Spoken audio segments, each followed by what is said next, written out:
आज हमें हमारे मार्केट में बहुत ही ज़्यादा वोलेटाइल मूवमेंट देखने को मिली है।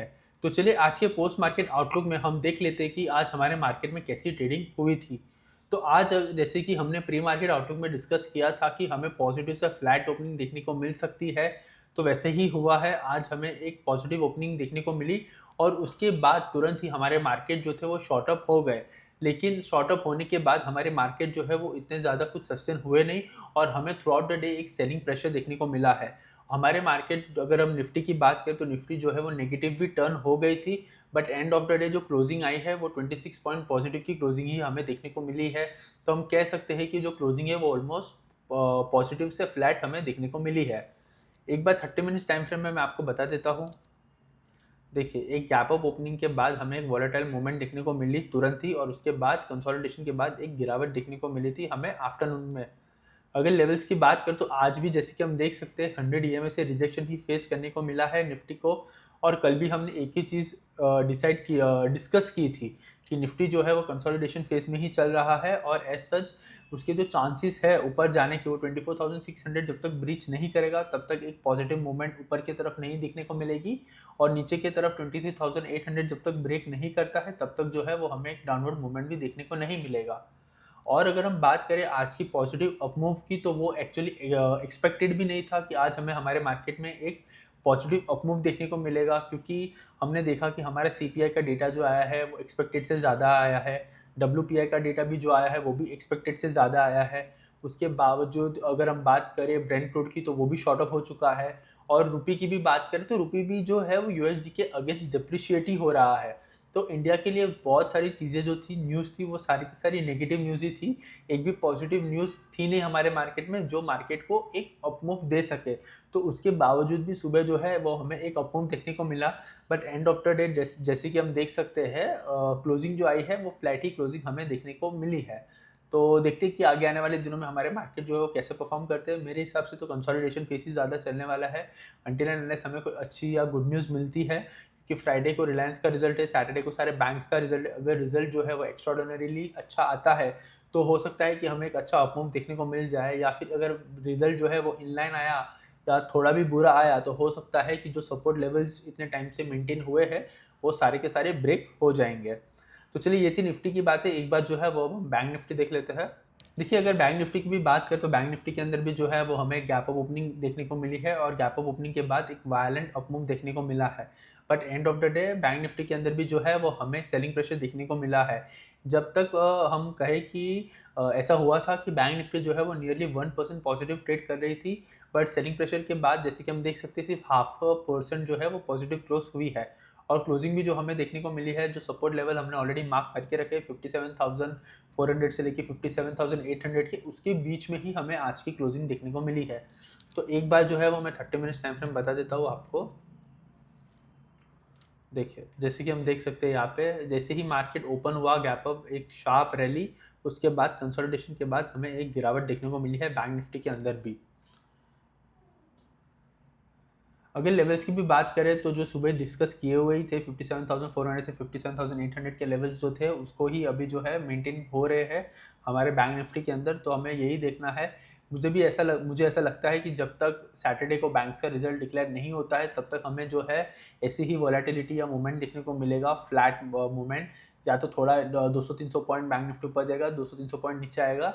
बट जो एक ट्रेंड है, या बुलिश ट्रेंड या बेरिश ट्रेंड, वो हमें सैटरडे को रिजल्ट आने के बाद नेक्स्ट वीक में मंडे से ही पता चलेगा कि जो ट्रेंड है मार्केट का वो किस डायरेक्शन में चलता है। तो निफ्टी बैंक निफ्टी तो हमने देख लिया। एक बार मैं आपको ब्रेंट क्रूड भी बता देता हूँ।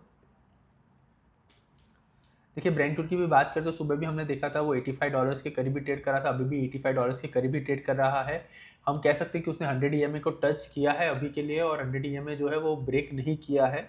तो आज का क्लोजिंग का हमें वेट करना होगा। अमेरिकन मार्केट्स में ट्रेडिंग शुरू होगी तब ब्रेंट क्रूड कैसा परफॉर्म करता है वो भी देखना होगा। और कुछ हो सकता है कि जैसे कि कल जो न्यूज़ हमें देखने को मिली थी वैसे ही कुछ आज भी अगर वॉर के एंड से कुछ न्यूज़ आती है तो हो सकता है कि ब्रेंट क्रूड के अंदर जो है वो वॉलेटिलिटी बढ़ सकती है। तो देखते हैं कि आज की क्लोजिंग जो है वो ब्रेंट क्रूड में हमें कैसे देखने को मिलेगी।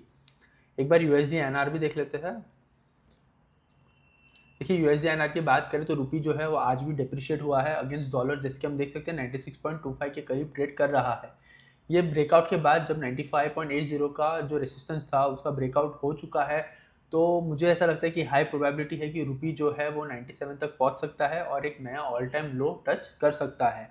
बट देखते हैं कि और कितने दिन लगते हैं उसको ये ऑल टाइम लो टच करने के लिए, क्योंकि अभी जैसे कि हम देख सकते हैं एज सच कोई रेजिस्टेंस है नहीं। वो आएगा तो 96.5 से लेके 97 तक वो बीच में थोड़ा सा रेजिस्टेंस फेस करेगा, बट हाई प्रोबेबिलिटी मुझे तो लग रही है कि हमारा फिर से एक ऑल टाइम लो हमें देखने को मिल सकता है रुपी के अंदर। और रुपी के अंदर ऑल टाइम लो लगेगा तो हाई प्रोबेबिलिटी है कि निफ्टी के अंदर हमें थोड़ी सी तो गिरावट देखने को मिलेगी। तो देखते हैं कि यूएसडी आईएनआर जो है वो कैसा परफॉर्म करता है आगे आने वाले दिनों में।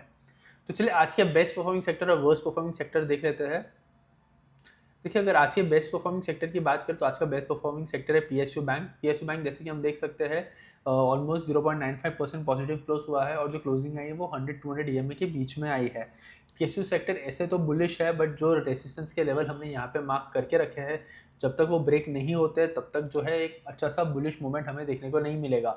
जैसे ही बैंक्स के रिजल्ट शुरू हो जाएंगे तो हमें एक आइडिया आ जाएगा कि जो बैंकिंग सेक्टर का डायरेक्शन है वो कौन से साइड में जाने वाला है। तो फिर देखते हैं कि आगे आने वाले दिनों में पीएसयू बैंक्स भी जो है वो कैसा परफॉर्म करते हैं। तो चलिए आज का वर्स्ट परफॉर्मिंग सेक्टर की बात कर लेते हैं। आज का वर्स्ट परफॉर्मिंग सेक्टर है मेटल सेक्टर। मेटल सेक्टर में हमें 1.1% की गिरावट देखने को मिली है, बट जैसे कि हम देख सकते हैं ट्रेंड जो है वो काफ़ी बुलिश और पॉजिटिव ही है। तो देखते हैं कि आगे आने वाले दिनों में मेटल सेक्टर भी जो है वो कैसा परफॉर्म करता है। तो चलिए एक बार हम FII-DI का डेटा देख लेते हैं। देखिए, डेटा की बात करें तो डेटा अभी तक आया नहीं है। जब डेटा आ जाएगा तो कल हम हमारे प्री मार्केट आउटलुक में डिस्कस कर लेंगे। अगर मैं अमेरिकन मार्केट्स के फ्यूचर की बात करूं तो फ्यूचर जो है वो थोड़े से पॉजिटिव ट्रेड कर रहे हैं। तो देखते हैं कि आज हमें अमेरिकन मार्केट्स में जो है वो कैसी ओपनिंग देखने को मिलती है और फिर कैसी ट्रेडिंग होती है अमेरिकन मार्केट्स में। एक पॉजिटिव ओपनिंग तो हमें देखने को मिलने ही वाली है, फिर देखते हैं कि ट्रेडिंग कैसी होती है और फिर हम कल हमारे प्री मार्केट आउटलुक में डिस्कस कर लेंगे। अगर मैं बात करूं तो फिर आज का जो हमारा पोस्ट मार्केट आउटलुक है उसे हम समराइज़ कर लेते हैं। और समराइज़ करते हुए तो मैं इतना ही कहूँगा कि आज का जो डे था वो काफ़ी वॉलेटाइल था। हमने सुबह भी डिस्कस किया हुआ था कि एज सच कोई पॉजिटिव न्यूज़ नहीं है कि हमें हमारे मार्केट में एक अपमूव देखने को मिले, बट उसके बावजूद भी सुबह जो है एक वॉलेटाइल अपमूव हमें देखने को मिला, but end of the day हमें सेल ऑफ ही देखने को मिला था हमारे मार्केट में। तो हो सकता है कि आगे आने वाले 2 दिन थर्सडे और फ्राइडे को भी हमें ऐसी वॉलेटिलिटी देखने को मिले। और जब रिलायंस और HDFC ICICI बैंक का रिजल्ट आ जाएगा तो मंडे से हमें एक ट्रेंड देखने को मिल सकता है हमारे मार्केट में। तो देखते हैं कि आगे आने वाले दिनों में ट्रेडिंग कैसी होती है। अगर मैं small cap, mid cap, micro cap की भी अगर बात करूँ तो वो तीनों इंडेक्स भी जो है वो भी पॉजिटिव ही क्लोज हुए हैं। तो देखते हैं कि आगे आने वाले दिनों में ये तीनों इंडेक्स जो है वो कैसा परफॉर्म करते हैं। तो चलिए यही थी हमारी पोस्ट मार्केट की एनालिसिस। अगर आपको ये वीडियो अच्छा लगा है तो please like, share and subscribe and thank you for watching.